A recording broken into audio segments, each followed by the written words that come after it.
So hi guys welcome back to my vlog. सर्वांना good morning. आणि आजची morning झाली माझी बस स्टॉपवरून, कारण मला जायचं होतं कॉलेजला, कारण माझा एक्झाम होता. आणि गाईज असं वाटत होतं काही जास्तच उशिरा आली आहे मी, कारण इतके सारे लोक नाही तर मग सन्नाटा असतं. मग नंतर बसही आलेली होती आणि बसमध्ये सीटही मिळून गेली गाईज. मग पटकन बसून गेली. मग नंतर तिकीट काढली आणि तिकीट काढणं खूप आवश्यक आहे, कारण गाईज माझ्यावर 200 रुपयाचा दंड बसलेला होता. दंड तुमच्यावर बसला आहे का कधी, म्हणून तिकीट काढायची. मग नंतर इथून व्ह्यू बघते म्हटलं तर इथे खिडकी पण ओपन होत नव्हती, म्हणून मी तितकुशा चेजाने व्ह्यू बघितला. इथे हात पकडायचा आहे, पण गाईज आपली तर हाईट नाही आहे ना उतनी, म्हणून मी काही पकडत नाही. मग नंतर काय इथे माझ्या नावाचा के पण दिसून गेला बिल्डिंगवर.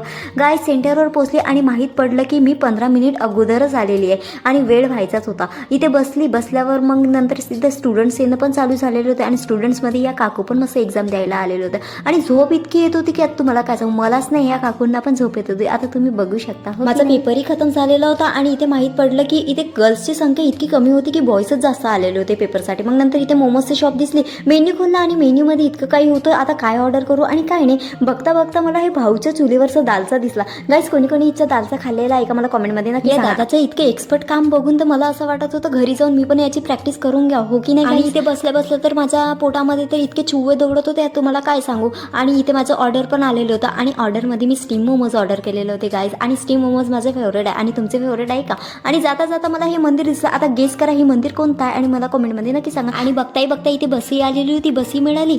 तर भेटूया नेक्स्ट व्लॉगमध्ये. आजसाठी इतकंच, बाय बाय.